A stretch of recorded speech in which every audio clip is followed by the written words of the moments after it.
Hello everyone, welcome to only IAS. Last lecture में हम लोग जियोमॉर्फोलॉजी चैप्टर को पढ़ रहे थे। जियोमॉर्फोलॉजी के अंदर में सबसे पहले हमने स्टार्ट किया था अर्थ के ओरिजिन से। फिर हमने अर्थ के ओरिजिन के बाद देखा कि अर्थ का इंटीरियर कैसा है, इसके कौन कौन से लेयर्स हैं, कैसे उनके कैरेक्टरिस्टिक्स हैं, और इन इंटीरियर्स को हमने कैसे पढ़ा है, इनके लिए क्या क्या सोर्सेज हमारे पास हैं, जिसमें से सबसे इंपॉर्टेंट सोर्स हमने पढ़ा था सीस्मिक वेव से रिलेटेड। तो इतनी बातें तो हमने अभी तक कर ली हैं। इसके आगे का जो हमारा अगला चैप्टर है ज्योग्राफी में, जियोमॉर्फोलॉजी चैप्टर से ही है, और इसमें हम बेसिकली पढ़ रहे हैं कि ओशियन और कॉन्टिनेंट्स का क्या क्या डिस्ट्रीब्यूशन है, कैसे डिस्ट्रीब्यूशन है। अब देखो, लास्ट लेक्चर से हमको क्या डिराइव करना है इस चैप्टर के लिए। हमने क्रस्ट जब पढ़ा था लेयर्स ऑफ द अर्थ में, तो हमने देखा था कि दो टाइप के क्रस्ट होते हैं। एक तो होता है हमारा कॉन्टिनेंटल क्रस्ट और दूसरा होता है हमारा ओशनिक क्रस्ट। इन्हीं कॉन्टिनेंटल और ओशनिक क्रस्ट में हमने देखा है कि बहुत सालों के अंदर इनके भी कुछ मूवमेंट्स होते हैं। ठीक, अब इन मूवमेंट्स को हम ट्रेस कर रहे हैं और हम देख रहे हैं कि इसमें ओशियंस और कॉन्टिनेंट्स का क्या डिस्ट्रीब्यूशन रहा है। ये अभी आज की बात नहीं हो रही है, मिलियंस ऑफ ईयर्स ऑफ पहले जब हमारा अर्थ बना था उसके बाद से, या फिर जब हमारे यहां ये कॉन्टिनेंट्स बने, ओशियन सर्फेसेस बने, तो इन सब के बाद इनका कैसा मोशन रहा है। क्या जैसे आज है वैसे ही 1 मिलियन साल पहले भी हुआ करता था? हम यही बात जानेंगे आज के इस चैप्टर में। तो इससे रिलेटेड क्या है कि बहुत सारी थ्योरीज हैं। जैसे कि हमने अर्थ के ओरिजिन के लिए बहुत सारी थ्योरीज पढ़ी थी, वैसे ही कुछ यहां पर भी कुछ थ्योरीज हम पढ़ते हैं। मोटे मोटे तौर पर देखा जाए तो ऐसी 4 बेसिक थ्योरीज हैं। 4 कौन कौन सी? सबसे पहला continental drift theory, conventional current theory, sea floor spreading theory, plate tectonics theory. अब इनके नाम थोड़े अजीब से लग रहे होंगे आपको, लेकिन जब पढ़ेंगे तो समझ में आएगा कि बहुत इजी हैं और हम आसानी से इनको समझ सकते हैं। बात यूं है कि ये जो कन्वेक्शनल करंट थ्योरी है, ये सबसे इंपॉर्टेंट है। इंपॉर्टेंट इसलिए हो जाता है क्योंकि जो सबसे लेटेस्ट थ्योरी है वो तो हमारा प्लेट टेक्टोनिक्स थ्योरी है, लेकिन ये इंपॉर्टेंट इसलिए है क्योंकि इसी के यूज से हम सी फ्लोर स्प्रेडिंग थ्योरी भी पढ़ते हैं और प्लेट टेक्टोनिक्स थ्योरी भी पढ़ते हैं। मतलब ये दोनों थ्योरीज जो हैं वो इस पे बेस्ड है। आज और अभी के लेक्चर्स में हम क्या कर रहे हैं कि पहले तो हम इन 2 थ्योरीज को पढ़ते हैं, उसके अगले लेक्चर में हम फिर इन 2 थ्योरीज को पढ़ेंगे, क्योंकि अगर एक साथ हमने इकट्ठा करके सब पढ़ लिया तो काफी कंफ्यूजन क्रिएट हो सकती है। इसीलिए हम एक एक करके पढ़ने की कोशिश करते हैं। सबसे पहला जो है कॉन्टिनेंटल ड्रिफ्ट थ्योरी है, इसको पढ़ते हैं। कॉन्टिनेंटल ड्रिफ्ट थ्योरी को 1920s में, नियर अबाउट 1929-28 में अल्फ्रेड वैगनर ने प्रोपाउंड किया था। अब ये आप देखो कि अभी मुश्किल से 90 साल पहले की ही थ्योरी है, तो यहां से आपको पता चलेगा कि इसके पहले किसी को कोई नॉलेज नहीं थी कि हमारा कॉन्टिनेंट सरफेस, ओशनिक सरफेस कैसे डिस्ट्रीब्यूट हुआ था इन millions of years of age में। अब क्या होता है कि इनके थ्योरी के हिसाब से इन्होंने ऐसा बताया है कि पूरे के पूरे अर्थ में, अगर ये हम अपना अर्थ बनाए, तो इन्होंने बोला कि अभी तक हम जैसे 7 कॉन्टिनेंट्स मैप वाले वर्क में पढ़ रहे थे ना, कि 7 मेजर कॉन्टिनेंट्स हैं और 5 ओशियंस हैं, ये हमने पढ़ा था। जरा जल्दी से आप स्लाइड को पॉज करिए और 7 और 5 इन सबके नाम आपको याद है क्या, एक बार इंश्योर कर लीजिएगा। तो जो भी स्ट्रक्चर है आज के टाइम पर हमारे पूरे अर्थ का, क्या वो मिलियंस ऑफ साल पहले भी ऐसा हुआ करता था क्या? तो इन्होंने बताया कि देखो ऐसा नहीं था। एक्चुअल में हुआ यूं कि कुछ जो भी जितने कॉन्टिनेंट्स हम देख रहे हैं आज के टाइम पर, वो कुछ एक साथ इकट्ठे हुए थे। इन्होंने इनका नाम दिया पैंजिया। फिर इसके बाद इन्होंने बोला कि जो अब जब पूरा कॉन्टिनेंट एक साथ इकट्ठा हो जाएगा तो ऑब्वियस सी बात है कि पूरा बड़ा सा एक ओशियन बनेगा, वो भी एक ही होगा। तो इस पूरे बड़े से ओशियन को उन्होंने नाम दिया पैंथालसा। तो सबसे पहले अल्फ्रेड वैगनर ने क्या बोला कि 250 मिलियन साल पहले, मतलब 250 मिलियंस ऑफ ईयर्स पहले क्या था कि हमारा पूरा कॉन्टिनेंट एक साथ इकट्ठा था, और इसीलिए जितना बाकी का सरफेस बचता है हमारे अर्थ पे, वो पूरा का पूरा पानी था और उसका नाम था पैंथालसा, और जो लैंड सरफेस था उसका नाम था पैंजिया। फिर धीरे धीरे क्या होता है कि टाइम बीतता जाता है। जब हम आज से 200 मिलियन साल पहले पहुंचते हैं तो इन्होंने बताया कि देखो जो पैंजिया था वो आपस में 2 टुकड़ों में डिवाइड होने लगा। 2 टुकड़ों में डिवाइड होना मतलब एक नदर्न हेमिस्फीयर में जाने लगा और कुछ सदर्न हेमिस्फीयर में डिवाइड होने लगा। इसका नाम इन्होंने दिया, नॉर्दर्न वाले का लॉरेशिया, और नीचे जो था इसका नाम इन्होंने दिया गोंडवाना लैंड। इन नाम को आप 2 बार 3 बार 4 बार सुनेंगे तो आपको भी याद हो जाएगा, इसीलिए बहुत टेंशन लेने की जरूरत नहीं है। आपको अगर ये लेक्चर नहीं भी समझ में आता है तो आप इसको, मैं सजेस्ट करूंगा कि एक बार और पढ़ लें, क्योंकि ये थ्योरी बेसिक्स हैं, आपको इनको आना ही चाहिए, मतलब पता होना चाहिए अच्छे से। तो हमने शुरुआत से क्या देखा कि 250 मिलियन साल पहले एक कॉन्टिनेंट था और एक ओशियन था। जो कॉन्टिनेंट था उसका नाम था पेंजिया और जो ओशियन था उसका नाम था पैंथालसा। इसके बाद क्या होता है कि 200 मिलियन साल पहले, मतलब इसके 50 मिलियन साल बाद, ये लॉरेशिया और गोंडवाना लैंड में पेंजिया ब्रेक हो जाता है। ठीक है, इसके बाद ये यहां पर रुकता नहीं है और भी फर्दर आगे बढ़ता रहता है। तो क्रिटेशियस पीरियड में 65 मिलियन साल पहले वाले पीरियड को हम लोग क्रिटेशियस पीरियड बोलते हैं। इस पीरियड में क्या हुआ कि और भी छोटे छोटे टुकड़े कॉन्टिनेंट्स में डिवाइड होने लगे। यहां पर आप बेसिकली देखोगे कि ये जो अफ्रीका है, अफ्रीका से ये वाला मेडागास्कर जो है ये अलग हो गया। उसी टाइम पर आप देखोगे ना कि जो इंडिया का पूरा प्लेट्यू है, ये इंडिया का यहीं पर नीचे हुआ करता था, इंडिया जो कि अंटार्कटिका से टच में था, साउथ अफ्रीका से भी टच में था। तो यहां पर कहीं साउथ पोल के पास में अपना इंडियन कॉन्टिनेंट हुआ करता था पहले जमाने की, क्रेटाशियस पीरियड की बात कर रहा हूं मैं, 65 मिलियन साल पहले की बात कर रहा हूं। तो यहां से ये इंडिया धीरे धीरे ऊपर की ओर शिफ्ट होना स्टार्ट करता है। ये जो अफ्रीका वाला पोर्शन है ये थोड़ा अपने वेस्ट साइड जाना चलता है, और फिर जो अंटार्कटिका वाला पोर्शन है ये अपने साउथ साइड थोड़ा सा माइग्रेट करता है। मतलब ऐसा कुछ हो रहा है इस टाइम पर। तो आप देखोगे यहां पर जो रेड कलर आप देख रहे हो ना, ये हमारा इस टाइम का ऑस्ट्रेलिया है। तो ये ऑस्ट्रेलिया भी आप देखोगे कि साउथ ईस्ट डायरेक्शन में थोड़ा सा माइग्रेट करना स्टार्ट करता है। तो मतलब धीरे धीरे ये एक दूसरे से अलग हो रहे हैं, सिंपल सी बात है। तो ऐसा कब हुआ? ये होता है क्रेटेशियस पीरियड में, लगभग आज से 65 मिलियन साल पहले। और जो आज का प्रेजेंट सिनेरियो है, इसके बेसिस पर हम देखते हैं कि हमारे पास ऐसे 7 मेजर कॉन्टिनेंट्स हैं, जिसमें से ये आपको अफ्रीका दिख रहा होगा, ये मेडागास्कर, ये इंडियन जो पहले एकदम नीचे हुआ करता था सदर्न हेमिस्फीयर में, अब वो नदर्न हेमिस्फीयर में ट्रॉपिक ऑफ कैंसर के पास पहुंच गया है। अब याद है ना ट्रॉपिक ऑफ कैंसर कौन से 8 स्टेट से गुजरता है? नहीं याद है तो वापस से स्लाइड पॉज करो और इसको देखो और याद करो कौन कौन से 8 स्टेट से। नहीं याद आता है तो वापस जाओ और फिर से वो लेक्चर जरूर देखो, क्योंकि ये हमें बेसिक इंफॉर्मेशन है जो कि याद होनी चाहिए हमेशा। और जब हम ये देख रहे थे कि हमारा पेंजिया जो है ये 2 पार्ट में ब्रेक होता है, लॉरेशिया और गोंडवाना लैंड में, तो हमेशा पता होगा कि 2 लैंड सरफेस के बीच में जब भी कोई छोटा वाटर बॉडी होता है तो उसको हम सी बोलते हैं। तो ये जो सी वाला एरिया है, इसका नाम अल्फ्रेड वेगनर ने दिया टेथिस। तो इन्होंने बोला कि जब ये लॉरेशिया प्लेट और गोंडवाना लैंड ये दोनों जब आपस में अलग अलग होने लगे तो इनके बीच में एक सी इमर्ज होकर आता है, ये सी टेथिस सी है। अब ये टेथिस सी आज के टाइम पर आपको कहां देखने को मिलता है क्या ऐसा कुछ? कोई आइडिया है आपको? ये जब भी हम ये मेडिटेरेनियन सी देखते हैं ना, ये वाला एरिया है मेडिटेरेनियन सी। आप अपने मैप में लोकेट करके देखो, यहां पर है मेडिटेरेनियन सी। तो यहां पर जो मेडिटेरेनियन सी है, यही बोला जाता है कि ये टेथिस सी का बचा हुआ पार्ट है आज के जमाने में, जो कि लगभग 200 मिलियन साल पहले हुआ करता था। और जब हम ये बोलते हैं ना कि ये इंडियन प्लेट जब नीचे से यहां से ऊपर की तरफ मूवमेंट करता है, तो आखिरकार ये वाला जो ऑरेंज कलर का प्लेट देख रहे हो, यहां पर आज के डेट में क्या है? इधर साइड में हम लोग यूरोप देखते हैं और यहां पर हम लोग रशिया देखते हैं, और इसके नीचे पूरा एशियन प्लेट है। तो इस ऑरेंज वाले प्लेट को सबको मिला के हम लोग बोलते हैं कि ये यूरेशियन प्लेट है। इसमें आप देखोगे कि यूरोप, एशिया सब आ जा रहे हैं, तो ये यूरेशियन प्लेट है।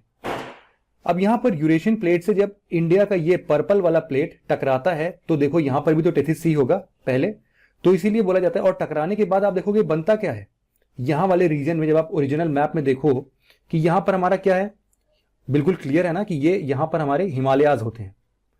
मतलब कि पहले हिमालयाज नहीं हुए होंगे, पहले तो ये नॉर्मल लैंड सरफेस ही हुआ होगा। ये दोनों आपस में जब टकराए होंगे तब जाके हमारा हिमालय माउंटेन बना होगा, ऐसा कुछ हम अंदाजा लगाते हैं। और इसके लिए हम लोग ये भी देखते हैं कि हिमालय माउंटेन से पहले यहां पर कौन सा सी होगा? टेथिस सी होगा। इन सबका प्रूफ क्या है, कैसे है, वो जब हम हिमालयस माउंटेन के फॉर्मेशन को पढ़ेंगे तो हम अभी आने वाले 2 से 3 लेक्चर में ही हम इसको पढ़ लेंगे, तो आपको टेंशन लेने की जरूरत नहीं है। उस टाइम पर हम बिल्कुल डिटेल से बताएंगे कि हिमालय माउंटेन कैसे फॉर्म होता है। अगर अभी आपको नहीं भी समझ में आता है तो आप थोड़ी देर वेट कर लो, इसका आंसर आपको आगे 2-3 लेक्चर्स में मिल जाएगा।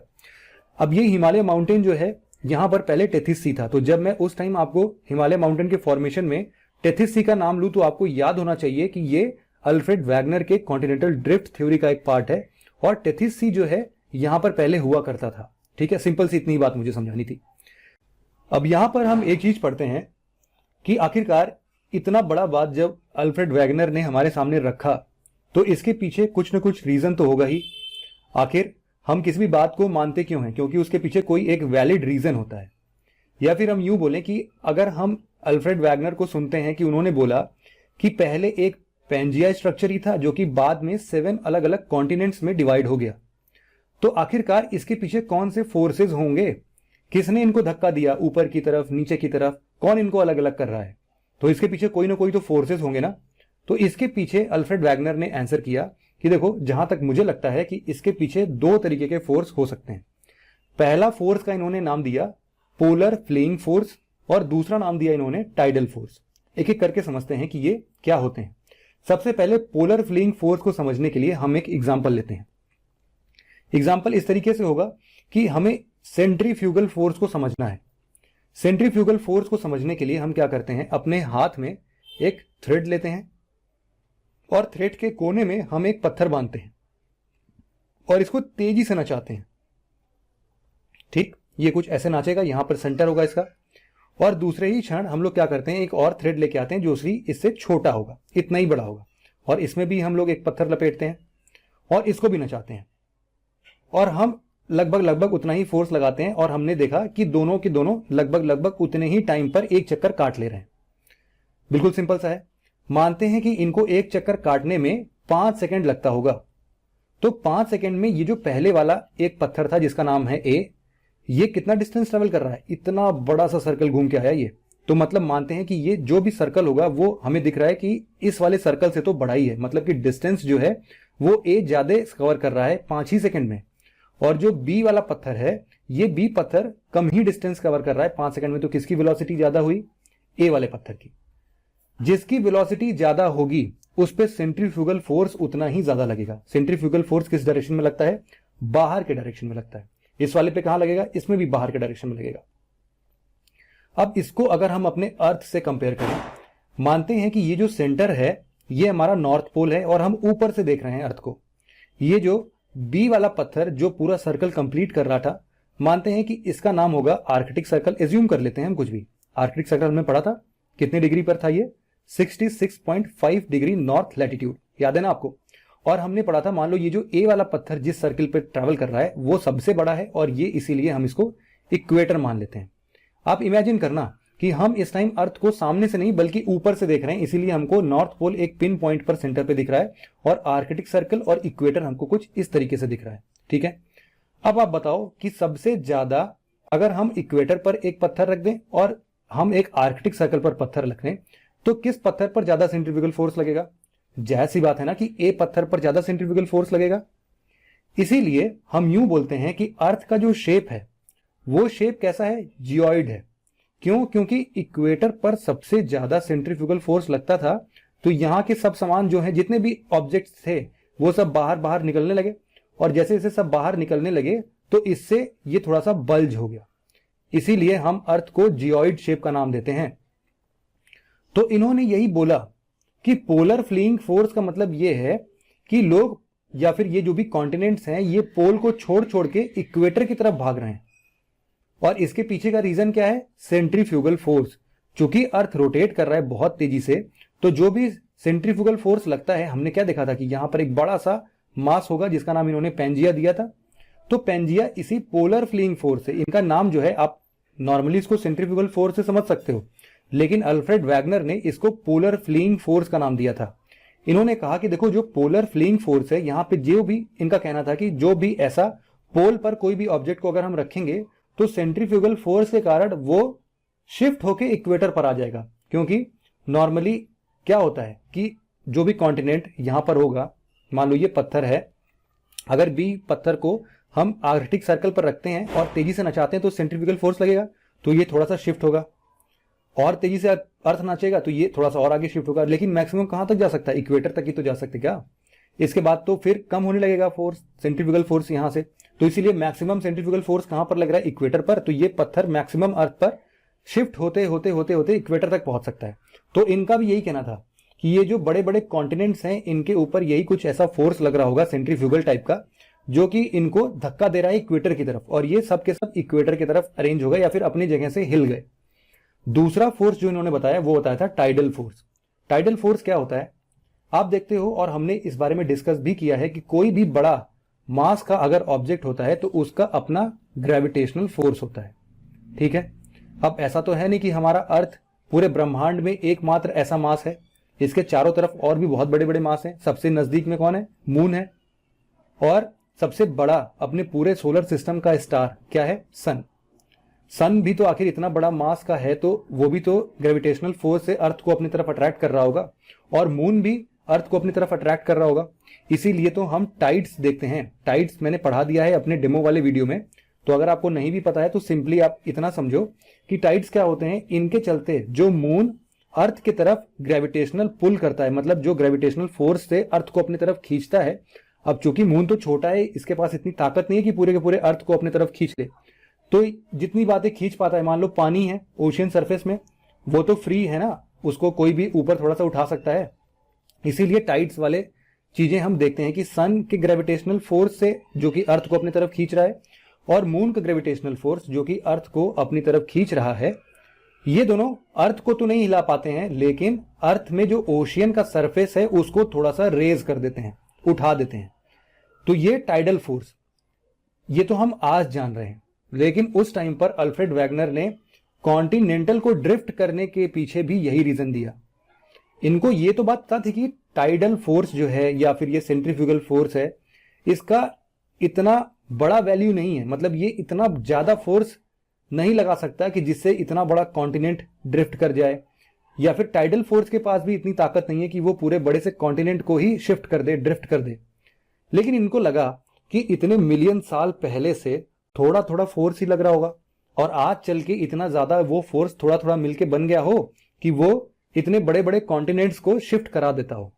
इसके पीछे उन्होंने बोला कि चलो ठीक है, ऐसा हो सकता है। तो इन्होंने अपनी प्रोबेबिलिटी जताते हुए इन दो फोर्सेस का कारण दिया और बोला देखो कॉन्टिनेंटल ड्रिफ्ट के पीछे ये कारण है। अब हम देखते हैं कि आखिरकार इनके पीछे रीजन कैसे इन्होंने सोचा होगा कि सब एक साथ इकट्ठे थे, इनको कैसे पता चला होगा कि ऐसा हुआ है। इसके लिए उन्होंने कुछ रिसर्च कंडक्ट किया। उनका रिजल्ट कैसा था, या फिर हम कुछ एविडेंस की बात करें कि लोगों के सामने अल्फ्रेड वैगनर ने क्या एविडेंस प्रेजेंट किया, जिसके बेसिस पर वो बोल रहे हैं कि पैंजिया नाम का एक पहले बड़ा सा कॉन्टिनेंट हुआ होता, जो कि आज के टाइम पर 7 कॉन्टिनेंट्स में डिस्ट्रीब्यूटेड है। सबसे पहला रीजन उन्होंने दिया जिगसॉ फिट का, जिसको हम लोग apparent affinity of physical features का नाम देते हैं। क्या होता है कि जिगसॉ फिट में आप बचपन में एक गेम खेलते होगे ना, जिसमें पजल वाले गेम होते हैं, जिसमें आप ऐसे ऐसे स्ट्रक्चर वाले होते हैं, आप क्या करते हो, उनको एक दूसरे में फिट कर देते हो। कुछ ऐसे स्ट्रक्चर का होगा, ठीक है, आप देखते होगे ना, फिर सबको एक साथ इकट्ठा करते हैं तो कोई एक बढ़िया सी फोटो हमारे सामने निकल कर आती है, और हमको ऐसे पजल सॉल्व करने होते हैं। तो इन पजल्स को हम क्या बोलते हैं? Jigsaw puzzle. ठीक, ऐसा ही कुछ अर्थ के साथ भी इनको देखने को मिला। आखिरकार इन कॉन्टिनेंट्स के साथ भी इन्होंने ऐसे जिगसॉ वाले शेप को देखा। कैसे देखा अभी हम आगे देख लेते हैं।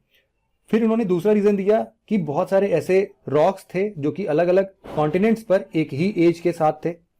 कुछ टिलाइट डिपॉजिट, प्लेसर डिपॉजिट और फोसिल के डिस्ट्रीब्यूशन। अब ये क्या होते हैं, इनके बारे में हम एक एक करके चर्चा करते हैं। सबसे पहले हम जिगसॉ फिट के बारे में पढ़ते हैं। तो देखो, ये है हमारा साउथ अमेरिका और ये है हमारा अफ्रीका। इनको लगा कि देखो जो शोर लाइंस हैं इन सभी चीजों की, वो एक दूसरे में बहुत अच्छे तरीके से फिट हो जाती हैं। आप ऊपर अपने मैप में देखो, जो भी आपने दीवार पर लगाया होगा, आप इमेजिन करो कि ये जो ऊपर हमारा, एक तो हमने देखा था कि ये नॉर्थ अमेरिका है, और इसके नीचे हमने देखा था कि ये हमारा साउथ अमेरिका होगा। ठीक, और इधर ही हम देखते हैं कि हमारा ये पूरा यूरोपियन वाला कंट्री, और इधर हमारा मेडिटेरेनियन सी, यहां पर इटली होगा, और यहां पर हमारा आता है यूरोप, सॉरी यहां पर आता है हमारा अफ्रीका। तो ये जो अफ्रीका है और ये है, आप ये पोर्शन देखो, ये पोर्शन और ये पोर्शन, ये लगभग लगभग सिमिलर है कि नहीं? ये वाला यहां पर जाके फिट हो जाए, ये वाला जो ब्राजील वाला पोर्शन है साउथ अमेरिका में, वो जाके यहां पर फिट हो जाए, जैसे कि यहां पर आप इमेज पर भी देख रहे होगे। तो इनको लगा कि देखो जिगसॉ फिट तो है। केवल इतना ही नहीं, आप जरा सा मैप देखना अफ्रीका का। अफ्रीका का मैप आप जब देखोगे तो आपको यहां पर एक मेडागास्कर दिख रहा होगा। यहां पर ये मेडागास्कर आइलैंड को भी आप देखोगे कि यहीं से टूट के निकला हुआ है, आपको एकदम साफ साफ पता चल जाएगा। तो इनको यही समझ में आया कि देखो क्या है कि जिग्सॉ फिट एक दूसरे को हम देख सकते हैं। तो यहां पर इंडिया, मेडागास्कर, अफ्रीका, देखो यहां पर ये इंडिया है, ये छोटा सा मेडागास्कर यहां पर फिट हो गया, और यहां पर हमारा अफ्रीकन कॉन्टिनेंट है। तो ये सब एक दूसरे से मिलते हुए दिखते हैं। तो पहला रीजन तो इन्होंने ये दिया कि इसीलिए ये लोग एक ही जगह से निकले हुए हैं। आप इस इमेज को देखो, जिस हिसाब से मैं पहले भी बता रहा था कि अगर ये नॉर्थ अमेरिका है और ये साउथ अमेरिका है, तो आपको बिल्कुल अच्छे तरीके से ये जिग्सॉ फिट दिख जाएगा आपको। यहां पर दूसरा रीजन उन्होंने एविडेंस के तौर पर दिया कि जो भी रॉक्स के एज है ना, वो ओशियन के दाएं और बाएं साइड में लगभग लगभग बराबर हैं। अब ऐसा तो होगा नहीं कि ये एक केवल इत्तेफाक हो सकता है या फिर हम बोले कि हाँ ऐसा होगा एक बार में, लेकिन हर जगह यही देखने को मिल रहा था कि इधर साइड में ये जो ग्रीनलैंड की हम मैप में इसको लोकेट भी किया था हमने ग्रीनलैंड को, ये ग्रीनलैंड और ये ऊपर जो कनाडा वाला रीजन है, यहां पर हमने डेविस स्ट्रेट देखा था और यहां पर बैफिन बे, ये सब जो भी चीजें देखी थी हमने, तो यहां पर इन सब के रॉक्स के एजेस भी लगभग लगभग सेम मिल रहे थे। हालांकि इन्होंने हर जगह के सैंपल तो नहीं कलेक्ट किए, एक ही दो जगह के सैंपल कलेक्ट किए और उसके बेसिस पर ही इन्होंने ये निष्कर्ष निकाला था। लेकिन आज के टाइम पर हमको इतना पता है कि ये सब रॉक्स लगभग लगभग सेम एज के ही हैं। तो इससे ये भी पता चल जाता है कि अगर रॉक का भी सेम एज है तो आपस में कभी ना कभी तो ये जुड़े ही होंगे। इनका यहां पर यह कहना था कि 2000 मिलियन साल पहले, या फिर ये यहां पर जो ब्राजील कोस्ट है, तो ये ब्राजील नीचे इस मैप में नहीं दिखाया है, ब्राजील कोस्ट से हमारा जो वेस्टर्न अफ्रीका वाला पोर्शन है, आप इस मैप को वापस से देख लो, यहां वाला पोर्शन, मतलब कि एक तो ये रीजन और दूसरा ब्राजील का यहां वाला रीजन, इन दोनों के पास भी जो भी हमने लैंड सर्फेसेस देखे हैं या फिर रॉक्स देखे हैं, उन सब का एज लगभग लगभग बराबर है। इसके लिए रेडियोमेट्रिक डेटिंग का यूज किया जाता है। रेडियोमेट्रिक डेटिंग से हम किसी भी रॉक्स का, किसी भी एलिमेंट का हम एज पता करते हैं। ठीक है, अब इसके बाद तीसरा रीजन जो उन्होंने दिया वो दिया टिलाइट डिपॉजिट का। टिलाइट क्या होता है, सबसे पहले तो हम यही समझते हैं। टिलाइट एक प्रकार का सेडिमेंट्री रॉक होता है। ठीक है, सेडिमेंट्री रॉक जो कि अलग अलग जगहों पर पाया गया है। आप इस पिक्चर में देख के समझ सकते हो कि ये वाला जो रीजन है ये एकदम साउथ पोल में, जो आज के टाइम पर अंटार्कटिका है, उसका है। यहां पर इंडियन प्लेट दिख रहा होगा नीचे वाला साइड का, ये हमारा मेडागास्कर है, ये हमारा अफ्रीकन प्लेट है और ये हमारा साउथ अमेरिकन प्लेट है। यहां पर जो व्हाइट पोर्शन दिख रहा है और नीचे ये ऑस्ट्रेलिया है, यहां पर जो व्हाइट पोर्शन दिख रहा है, यहां पर एक सेडिमेंट है जिसका नाम है, आप टिलाइट बोल सकते हो। टिलाइट बेसिकली आप देखोगे कि ग्लेशियर्स का डिपॉजिट्स होता है। ग्लेशियर मतलब क्या होता है, आप ऐसा समझो कि जो बर्फीली जगहें होती हैं वहां पर कुछ सेडिमेंट्स होते होंगे, कुछ रॉक्स होते होंगे, तो ये सेडिमेंट्री फॉर्म का ग्लेशियर जगह पर जो भी मिलता है उसका एक फॉर्म है जिसका नाम है टिलाइट। टिलाइट एक नाम है। तो इसका एविडेंस आज भी देखने को मिलता है कि इंडिया में भी सदर्न रीजन में ऐसे टिलाइट डिपॉजिट्स देखने को मिलते हैं। साउथ अमेरिका के इधर वाले रीजन में, पैरागुए साइड में, या फिर और नीचे आप आ जाओ अर्जेंटीना वाले साइड में। साउथ, यहां पर अफ्रीका की बात करें तो यहां के साउथ अफ्रीका में और भी जो कंट्रीज हैं यहां पे उनके हैं। ऑस्ट्रेलिया के भी नीचे वाले पोर्शन में ये सब जगह पर सेम टिलाइट डिपॉजिट्स दिखते हैं और सबके सब बिल्कुल बर्फीली जगह वाले दिखते हैं। तो ऐसा तो नहीं होगा कि इंडिया तो आज के टाइम पर देखो ना इक्वेटर से थोड़ा सा ही ऊपर है, तो अब ऐसा तो होगा नहीं कि इक्वेटर के रीजन पर कभी इतना ठंड पड़ा होगा कि यहां पर ग्लेशियर वाले सेडिमेंट्री रॉक मिल जाए। तो इसीलिए एक अंदाजा और मिलता है कि ये जो इंडिया था हमारा काफी साल पहले यहां पर साउथ पोल के पास रहा होगा, अंटार्कटिका, ये सब इकट्ठे रहे होंगे। इसीलिए टिलाइट जो इंडिकेट करता है वो यही बताता है कि प्रोलॉन्ग्ड ग्लेशिएशन का कारण है। प्रोलॉन्ग्ड मतलब बहुत समय काल से, बहुत सालों से, अरबों साल, मिलियंस ऑफ ईयर्स एक साथ जब ये ठंडे जगह पर रहता है तो ग्लेशिएशन प्रोसेस से यहां पर ग्लेशियर्स बनते हैं, बर्फीले जगह बनते हैं, उन सबके डिपॉजिट्स यहां पर देखने को मिलते हैं और ये सभी के सभी गोंडवाना लैंड के पास में देखने को मिलते हैं। इसीलिए समझ में आता है कि ये सब के सब गोंडवाना लैंड का पार्ट है। तो यहां से अगर कभी आपको क्वेश्चन आता है कि इंडिया जो है वो किसका पार्ट है, लॉरेशिया प्लेट का पार्ट है या फिर गोंडवाना लैंड का पार्ट है, तो आप बोलोगे कि ये गोंडवाना लैंड का पार्ट है, भले ही ये ऊपर चला गया हो। आपको लगता हो कि नॉर्दर्न हेमिस्फीयर में इंडिया है, लेकिन ये गोंडवाना लैंड का पार्ट है जो कि साउथ साइड में हमें देखने को मिलता था। चौथा रीजन इन्होंने दिया प्लेसर डिपॉजिट्स। प्लेसर क्या होते हैं, सबसे पहले हम इनको समझते हैं। देखो क्या होता है कि चट्टानें होती हैं, पहाड़ होते हैं, और यहां से कभी कभी वॉल्केनिक फॉर्म में कभी कभी क्या होता है कि अंदर से कुछ ज्वालामुखी फूटता है, या फिर क्या होता है कि यहां से कभी कभी नदियां भी बहती हैं। तो नदियां अपने साथ ही साथ, मान लो कि यहां से कोई एक नदी बह रही होगी और यहां पर ज्वालामुखी फूटता है जिसके अंदर से कुछ एलिमेंट्स निकलते होंगे। तो ये एलिमेंट जो भी निकलते हैं इनको ढो के या फिर इनको कैरी करके ये धीरे धीरे धीरे धीरे यहां पर नीचे ये वैली रीजन है, जो ऊपर माउंटेन की चोटी होती है उसके दो माउंटेन्स के बीच में जो एरिया होता है उनको हम लोग वैली बोलते हैं। तो यहां पर वैली में डिपॉजिट हो जाती है। तो यहां पर जितने भी सेडिमेंट छोटे छोटे पार्टिकल्स ये सब यहां पर इकट्ठा हुए हैं नीचे। आप ये देखो, मान लो कि यहां पर नदी है और इसके नीचे वाले पोर्शन पर यहां पर आप डिपॉजिट्स देख रहे हो इन सेडिमेंट्स का। अगर ये डिपॉजिट प्लेसर फॉर्म में हो, प्लेसर डिपॉजिट्स का क्या मतलब है कि यही जो भी अंदर से निकल रहा है और अगर ये धीरे धीरे ट्रैवल करके लुढ़कते लुढ़कते यहां तक नीचे तक आ गया है तो ये प्लेसर डिपॉजिट का काम करता है। अगर अब आप ऐसा इमेजिन करो कि इसका यहां से प्लेट टूट गया, प्लेट टूटने के बाद ये वाला जो एक पहाड़ वाला पोर्शन है ये किसी कॉन्टिनेंट में चला गया और यहां पर जो नदियों वाला पोर्शन है ये दूसरे कॉन्टिनेंट में चला गया। ऐसा ही एग्जाम्पल हमको देखने को मिलता है जब हम ब्राजील और अफ्रीका के वेस्टर्न कोस्ट की बात करते थे। हमने देखा ना कि अगर ये अफ्रीका रीजन है तो यहां पर ब्राजील का ये वाला पोर्शन फिट होता था बिल्कुल अच्छे तरीके से। ये साउथ अमेरिका का कॉन्टिनेंट है। तो हमने देखा कि ये जो पहाड़ वाला पोर्शन है, मतलब हमने यहां पर एग्जैक्टली देखा कि गोल्ड के डिपॉजिट्स हैं। यहां पर आप देखोगे मैप में उठा के तो यहां पर आपको एक नाम दिखेगा जिसका नाम होगा गोल्ड कोस्ट। मैप में फटाफट से ये सब देखते रहा करो आप लोग। एटलस हमेशा अपने साथ रखो, अफ्रीका का मैप खोलो और यहां पर देखो कि गोल्ड कोस्ट दिख रहा है क्या। इसके बगल में आइवरी कोस्ट होगा, ग्रेन कोस्ट होगा, स्लेव कोस्ट होगा, यहीं पर एक गोल्ड कोस्ट भी है। ठीक, तो यहां पर गोल्ड मिलते हैं। लेकिन ये जो कोस्टल एरिया पे गोल्ड मिलते हैं हमको ये नहीं समझ में आता कि यहां पर गोल्ड आया कैसे। इसका रीजन हमको मिलता है ब्राजील के इन पहाड़ों में, जो कि गोल्ड बियरिंग वेन्स हैं इनके अंदर, मतलब कि यहां पर गोल्ड के डिपॉजिट्स हैं बहुत ही अंदर। तो यहां से हमको पता चलता है कि हो सकता है ना कि ऐसे प्लेसर डिपॉजिट्स मिले हों, शुरुआत में ये दोनों इकट्ठे रहे हों, तो यहां से इन पहाड़ों से लुढ़कते हुए जो गोल्ड के छोटे छोटे पोर्शंस हैं वो इन रीजन्स में आ गए हो और फिर यहां से जब ये ब्रेक हुआ तो प्लेसर डिपॉजिट्स तो अफ्रीका में ही रह गए और जो यहाँ पे वेन है जहां से गोल्ड एक्सट्रैक्ट होता है अंदर अर्थ का वो यहां पर रह गया। तो इसके वजह से ये प्लेसर डिपॉजिट्स को भी हम समझते हैं और इसके बेसिस पर उन्होंने एक और एविडेंस इस हिसाब से दिया।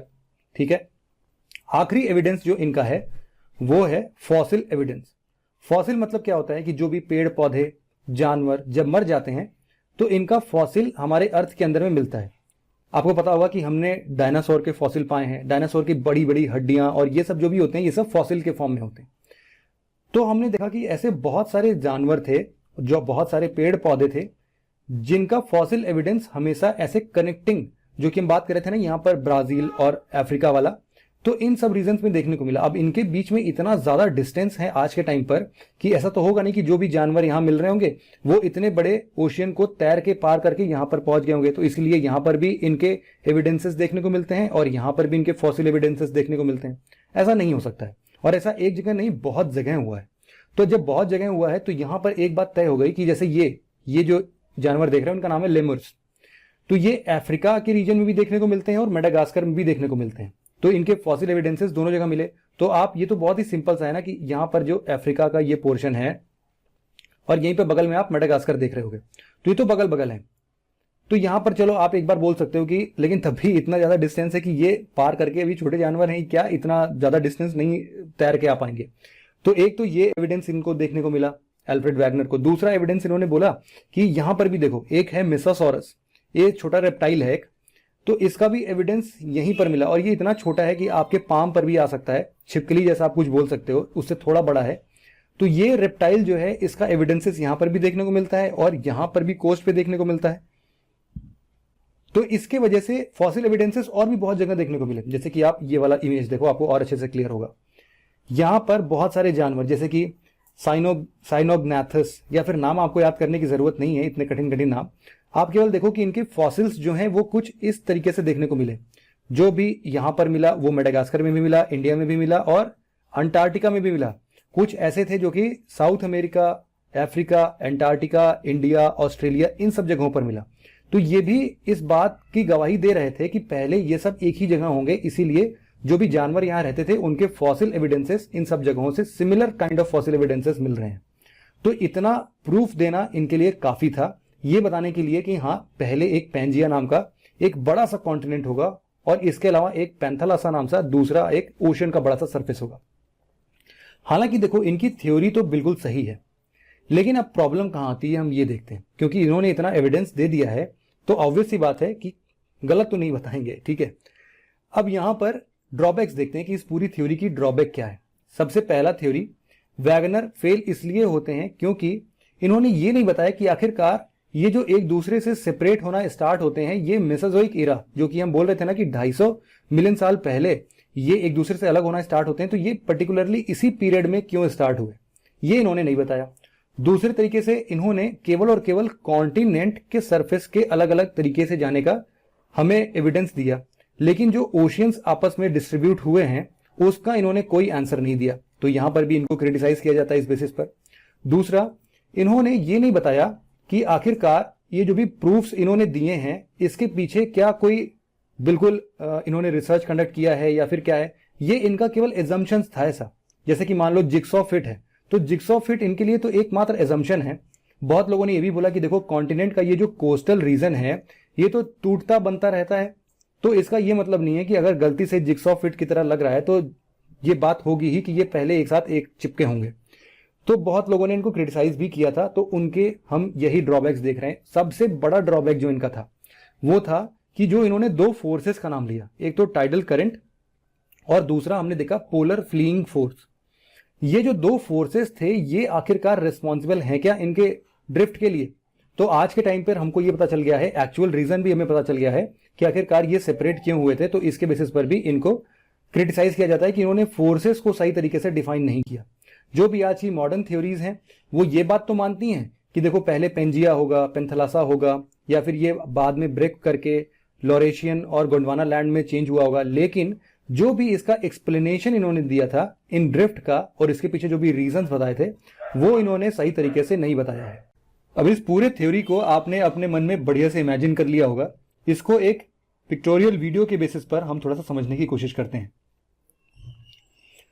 आप इस पूरे वीडियो को देखो, ये 100 मिलियन साल पहले है। क्या होगा कि धीरे धीरे आप यहां पर देख रहे हो ना, ये इंडियन सब कॉन्टिनेंट है, ये धीरे धीरे ऊपर की ओर आ रहा होगा। यहां पर ऊपर जो है हमने बात किया कि ये लोरेशियन प्लेट्यू था उस टाइम पर और ये गोंडवाना लैंड का पार्ट था। यहां पर आप ऑस्ट्रेलिया प्लेट को देख रहे होगे, ये भी धीरे धीरे इधर शिफ्ट हो रहा है। यहां पर जो इंडिया का प्लेट है आप बिल्कुल क्लियरली देख रहे हो कि जैसे जैसे यहां पर टाइम कम होता जा रहा है ये शिफ्ट होके ऊपर की तरफ बढ़ता जा रहा है, ठीक है। आप यहां पर मेडागास्कर को भी देख सकते हो कि धीरे धीरे वो भी अलग हो रहा है। मतलब यहां पर बेसिकली यही समझाया गया है कि किस हिसाब से प्लेट के मूवमेंट्स हुए हैं और बहुत ही धीमे गति से ये मूवमेंट होते हैं। अब जैसे ही यहां पर टकराए, यहां पर पहले टेथिस सी हुआ होगा जो कि बाद में इंडिया के बेसिस पर हम बड़े बड़े हिमालय माउंटेन्स को देखते हैं, या फिर अब देखो यहां पे हर चीज धीरे धीरे चेंज होगा। अब इसके टकराने से इसका आफ्टर इफेक्ट भी आपको देखने को मिल सकता है। तो इन सब चीजों को आप देख रहे हो ना। अब जैसे यहां पर जो व्हाइट पोर्शन है ये पूरा हिमालय के फॉर्म में आपको देखने को मिलेगा। धीरे धीरे ऑस्ट्रेलिया वाला प्लेट भी ऊपर आ रहा है यहां पर। मतलब बिल्कुल क्लियर है इस चीज से कि प्लेट्स जो हैं शिफ्ट हुए हैं। और ऑब्वियस सी बात है कि बिल्कुल एग्जैक्ट जिक्सॉ फिट हमें इसलिए नहीं दिखते कि जब भी दो चीजें टकराती हैं तो ये भी तो डिफॉर्म होंगे ना। तो डिफॉर्म होने के बाद आज का ये प्रेजेंट टाइम है, मॉडर्न वर्ल्ड जो आप देख रहे हो ये पूरा, ठीक है। इसके अलावा ये तो एक थ्योरी थी जिसमें हमने बात की। दूसरी थ्योरी जो हम पढ़ेंगे आज वो बहुत छोटी सी थ्योरी है। वो तो ये क्वेश्चन पहले देख लेते हैं। What do you understand by continental drift theory? What are the evidences in its support? बिल्कुल अच्छे तरीके से आपको लिखना है। कॉन्टिनेंटल ड्रिफ्ट थ्योरी से आप क्या समझते हैं पूरा बताइए। कि अल्फ्रेड वैगनर थे, इन्होंने सबसे पहले इन बेसिस पर क्या डिफाइन किया, कौन पैंथालासा क्या, पैंजिया क्या है, कैसे दो पार्ट्स में डिवाइड हुआ, और ये कौन कौन से एविडेंसेस थे। तो इन सभी एविडेंसेस में जितने भी आप इमेजेस को ड्रॉ कर सकते हो जो भी इजी हो आपके लिए, उनमें से एक आध इमेजेस आप ड्रॉ कर देना। जैसे कि मैं बार बार जो अफ्रीका और ब्राजील वाला आपको बताता हूं वो भी आप थोड़ी सी प्रैक्टिस कर लो, आप उसको जरूर से अपने आंसर में लिख देना, ठीक है। दूसरा जो थ्योरी है उसका नाम है conventional current theory. Conventional current theory जो है इसके बेसिस पर या फिर इसके पीछे का रीजन हम सबसे पहले अगर पढ़ें, कन्वेंशनल करंट आखिरकार क्या होता है, करंट क्या होता है, आप सिंपल से इस इमेज को देखो और समझ जाओगे पूरा। जब भी हम गैस स्टोव पर एक बीकर रखते हैं, मान लो ये ग्लास का बीकर है और इसके अंदर हम पानी गर्म करते हैं, तो क्या होता है कि यहां से हीट निकलेगी और ये हीट निकल के यहां के पानी को थोड़ा सा ऊपर पुश करेगी, यहां से भी ऊपर पुश करेगी। तो क्या होगा कि ये ऊपर जाएगा और इसके ऊपर तो जा नहीं पाएगा, तो यहां से ये रोटेट होने लगता है। ठीक, फिर ये रोटेट ऐसे ऐसे ये रोटेट करता रहेगा और सिमिलर यहां से भी क्या होगा, ऐसे ये रोटेट करता रहेगा। अब केवल ये ऐसा दो ही जगह नहीं होगा, यहां पर इसके बगल में भी तो होगा। तो आप देखोगे कि मान लो उधर से इधर डायरेक्शन में कुछ भी घूम रहा है, ठीक, मतलब ये इसका ये डायरेक्शन है। तो क्या हो रहा है, देखो कि कहीं ना कहीं आप जैसे चाय बनाते हो तो चाय बॉईल करते हो, तो आप देखोगे कि अगर बिल्कुल ऊपर से ये अगर पतीला है हमारा और यहां पर चाय बॉईल हो रही है, तो आप देखोगे कि यहां पर छोटे छोटे रेस देखने को मिलते हैं हमको। तो वो सब आप देखो कि वहां से छोटे छोटे बुलबुले निकलते रहते हैं। उससे क्या समझ में आता है कि यही जो साइकिल एक डेवलप हो रही है यहां पर, कि चाय जो है या फिर जो भी पानी हम गर्म कर रहे थे, तो सबसे नीचे वाला पानी ऊपर आता है और वापस ऊपर से नीचे जाता है, फिर ऊपर आता है, फिर नीचे आता है, मतलब पूरा एक साइकिल बनाता है, या फिर इसी साइकिल को हम लोग बोलते हैं करंट। ठीक है, और जब यही करंट हम अपने अर्थ में देखते हैं तो इसका नाम हम लोगों ने दिया है कन्वेंशनल करंट। अब आपको याद होगा कि कल हमने अपने लास्ट लेक्चर में अर्थ के लेयर्स के अंदर बहुत सारे लेयर्स पढ़े थे और एक लेयर का नाम हमने पढ़ा था एस्थेनोस्फीयर। याद होगा आपको एस्थेनोस्फीयर का क्या स्ट्रक्चर है, मतलब कि किस फिजिकल फॉर्म में है ये। तो हमने पढ़ा था कि ये सेमी मोल्टन फॉर्म में है।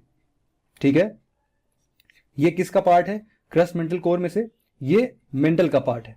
ठीक, अब देखो क्या होता है कि ऐसे ही अब हमें भी पता है कि जो अर्थ का कोर है वो बहुत गर्म है।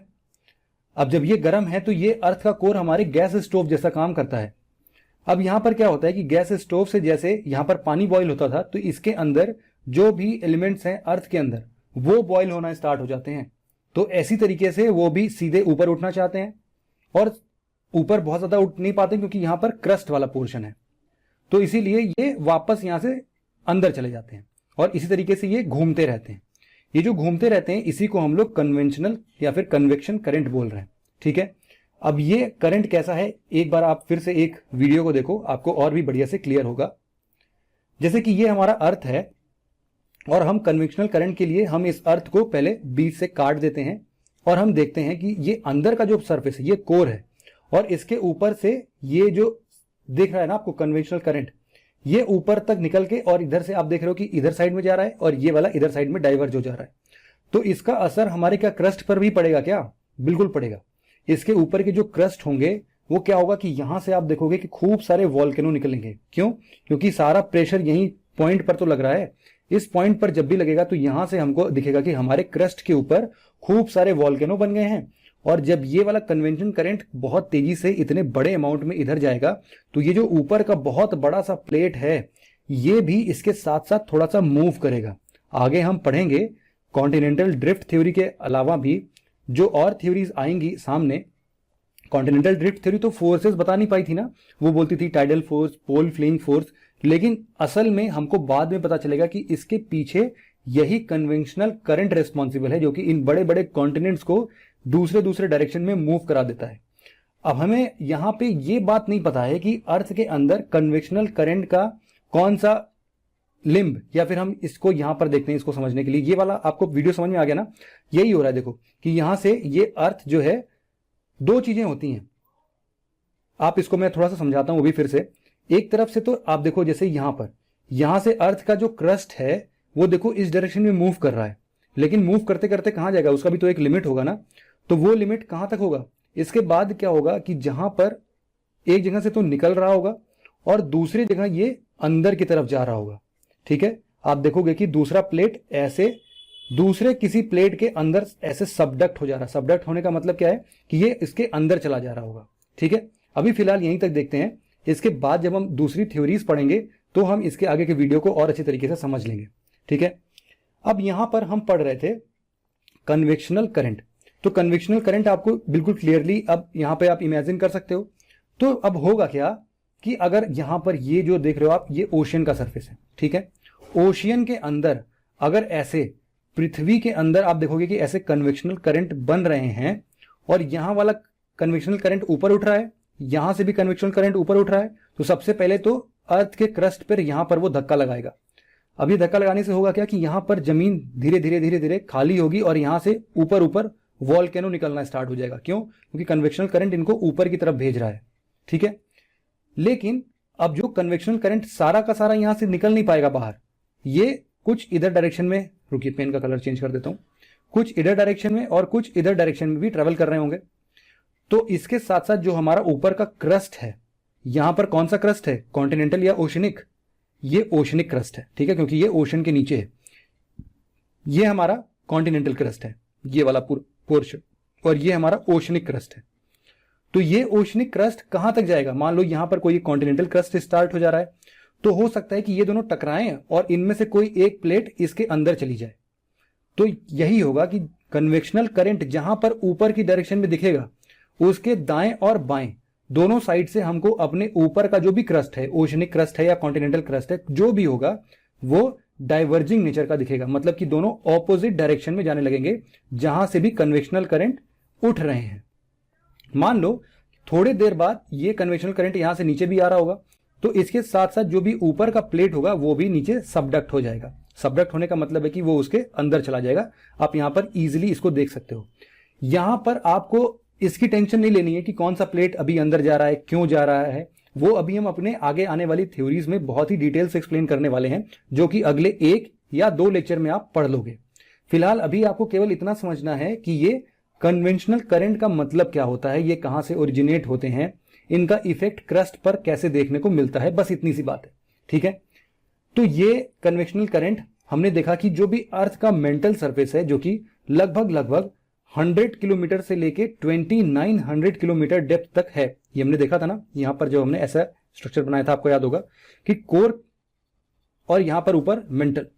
तो ये जो मेंटल का पूरा रीजन है, ये वाला रीजन, ये लगभग 100 किलोमीटर से 2900 किलोमीटर के बेसिस पर है, और यहीं पर ये कन्वेंशनल करंट हमको देखने को मिलता है।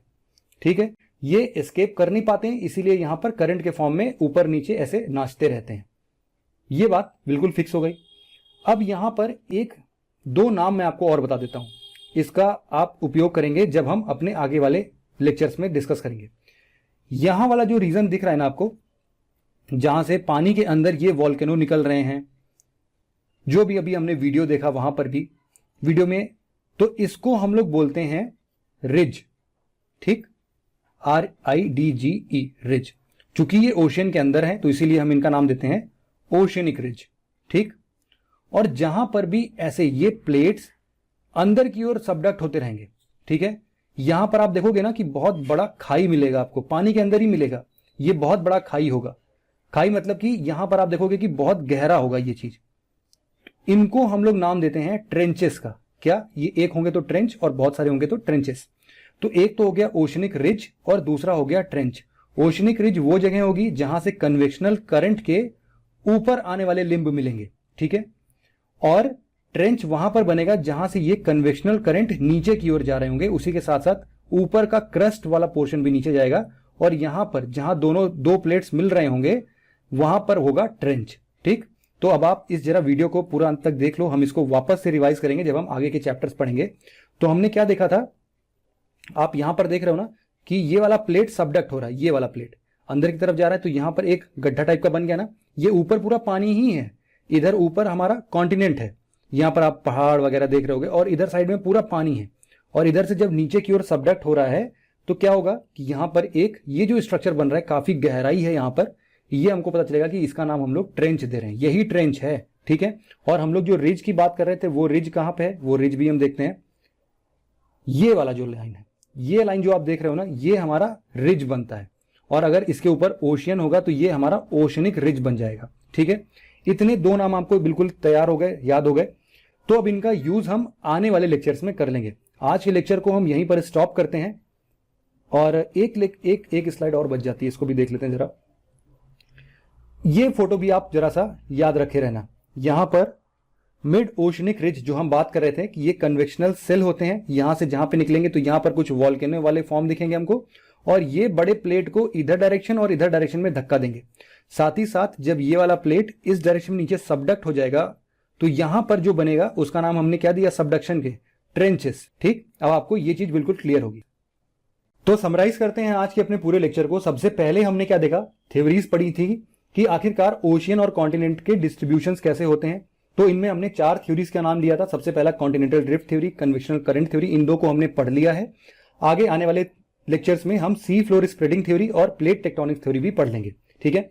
इसके बाद हमने देखा कि ये कॉन्टिनेंटल ड्रिफ्ट थ्योरी में अल्फ्रेड वैगनर 1920s में कुछ एविडेंसेस की बात करते हैं। ये शुरुआत में बताते थे कि पैंजिया था इधर, फिर और पूरा जो ओशन सरफेस था वो पैंथलासा, इधर लॉरेशिया गोंडवाना लैंड बना, और वापस से ये कुछ सालों पहले, मिलियंस ऑफ ईयर साल पहले ये आपस में अलग अलग हो गए। इनके 2 रीजन इन्होंने दिए, पोलर फ्लीइंग फोर्स और टाइडल फोर्स, जो कि आज भी अभी तक हमको देखने को मिलते हैं। इस पूरे थ्योरी के लिए इन्होंने 5 एविडेंसेस बताए। सबसे पहला जिग्सॉ फिट, जिग्सॉ फिट कुछ ऐसा दिखता है। इसके बाद हमने दूसरा जो पढ़ा वो पढ़ा कि रॉक्स जो हैं उनके सेम एज हैं।